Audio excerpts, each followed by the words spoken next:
Welcome back, fellow nerds. I'm your host, Amanda McKnight. We've already listed a lot of alternate versions of Spider-Man, but it's been a while, and guess what? I have more for you. If you love Spider-Man and you love us here at Top 10 Nerd, don't forget to give this video a thumbs up. Of all the spider totems in the Spider-Verse, I want to know who your favorite is. I think mine is Miles Morales or Spider-Gwen, and you can let me know your favorite in the comments below. I do read these comments and do my best to respond to you guys, so don't be shy. This is Top 10 Nerd, and this is your top 10 alternate versions of Spider-Man Part 4.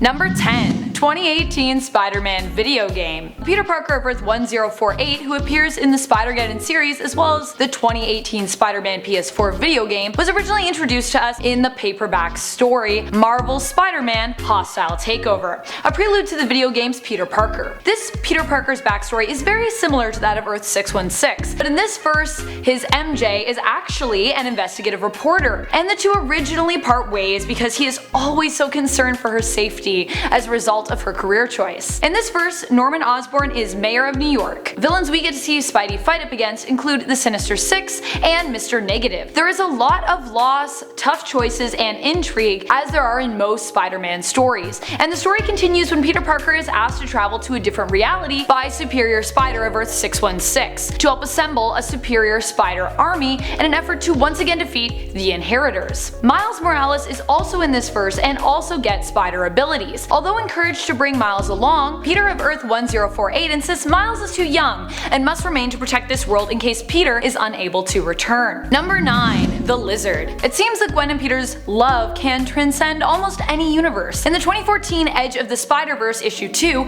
we follow Gwen Stacy as Spider-Woman and see a flashback. Peter Parker is consistently bullied at high school, just like in Earth 616, but in this universe, he does not get spider powers. Gwen does. Gwen sticks up for him, but Peter just can't take it, and it drives him to create a serum which turns him into the Lizard. In the flashback, he dies in Gwen's arms, telling her he only did it because he wanted to be special, like her. As Parker's body reverts back to normal in his death, it is unfortunately Spider-Woman who is blamed for his demise. It seems tragedy just follows these star-crossed lovers wherever they go. Number 8. Bruce Banner as Spider-Man. This version of Spider-Man appears in the 2007 series Bullet Points, and is also seen in the Spider-Verse. In this retelling of Spider-Man's tale, Peter Parker is the one who is transformed into the Hulk, affected by the radiation from the gamma bomb which Banner helped to design. Feeling guilty, Banner experiments with a radioactive spider that survived the blast and is bitten by it. His DNA is affected as a result, and although the transformation is not easy for Banner as he is a grown man, he eventually joins S.H.I.E.L.D. as this universe's Spider-Man. Number 7. Captain Spider. This version of Spider-Man almost exists in two realities. This version came about as a part of the What If series. In the 1977 series issue 7, the question was posed of what if someone besides Spider-Man had been bitten by the spider? The answer was Flash Thompson. Flash Thompson attends the same exhibit that Peter Parker does as when he is bitten, but Flash is the one who is bitten by the radioactive spider instead. Flash discovers his super strength and figures he'll try his luck at accepting a wrestler's challenge of lasting long enough in the ring with him in an attempt to win $100, which was a lot of money in the 70s. Unfortunately, Flash does not know his own strength and accidentally kills the wrestler. Unmasked, Thompson is now wanted by the police, and he disguises himself as a masked vigilante, Captain Spider, in order to avoid the police, also deciding to fight crime in an attempt to alleviate his guilty conscience. Later in the comic, he plummets to his death after the Vulture drops him from up high. But don't worry, he later appears in 2014's The Amazing Spider-Man Spider-Verse story,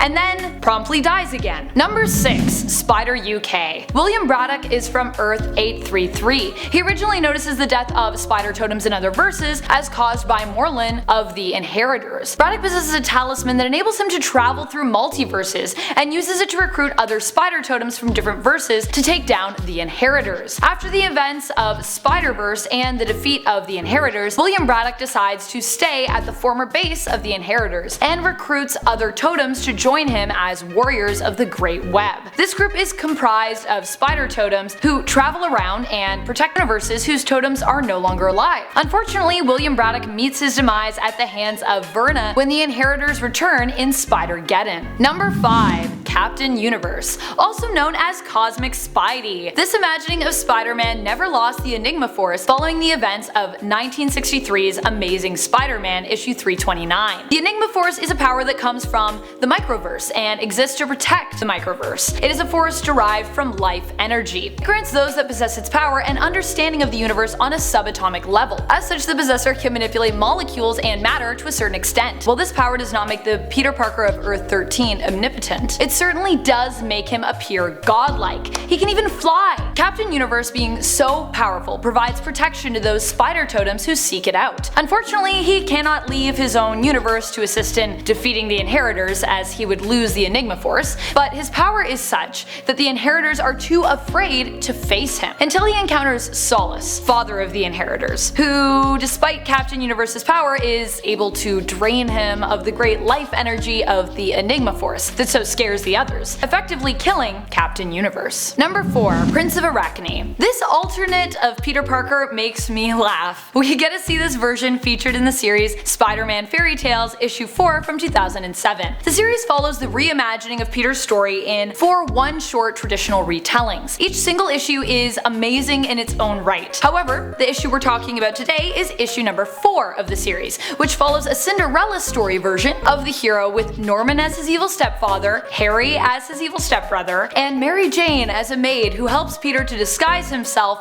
as a knight to try and win the heart of Princess Gwendolyn. I mean, come on, you have to read this. Number 3. Lady Spider. What did you say? A steampunk female version of Spider-Man out of the late 1800s? Hold your horses. We first meet May Riley, aka Lady Spider, in the 2014 Spider-Verse issue number 1, and I gotta tell you, it was love at first sight for me. May Riley is bitten by her father's pet spider after freeing it from its cage where it lived in his study. She claims the spider taught her to let no one cage you, and it is this experience that inspires her to take up the mantle of Lady Spider and break free of the gender stereotypes of the time. An educated woman, she builds her own spider suit out of used automobile parts and sets about town taking down alternate steampunk versions of Spider-Man villains, namely Electro, Kraven the Hunter, and Green Goblin, among others. Number 2. Spider-Punk, also known as Hobart Brown. This Spider-Man really rocks out.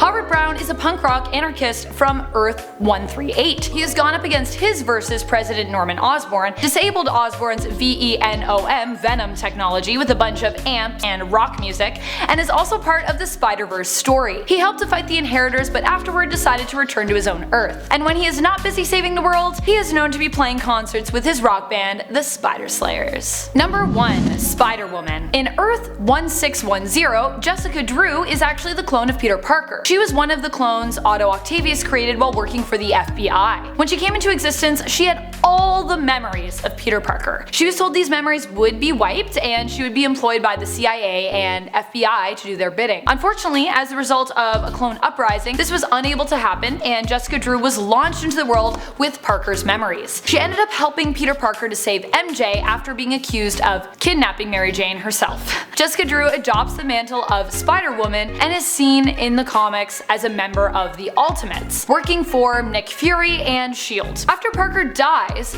she even befriends new Spider-Man, Miles Morales. Jessica Drew is a neat and complex character, and if you don't know too much about the Earth 1610 version of her, I highly recommend checking out more of her character. One of my favorite series that she appears in is the 2014 All New Ultimates. Thanks for watching. I hope you enjoyed this video. Fun fact, as well as being a huge comic book nerd, I am also a huge video game nerd, and I'm wondering if you guys are enjoying the new 2018 Spider-Man game. Let me know your thoughts and some of your favorite in-game moments in the comments below. Don't forget to kindly click that subscribe and give this video a thumbs up if you enjoyed it. This is Top 10 Nerd and I'm your host Amanda McKnight saying thanks for watching and encouraging you to stay nerdy, YouTube.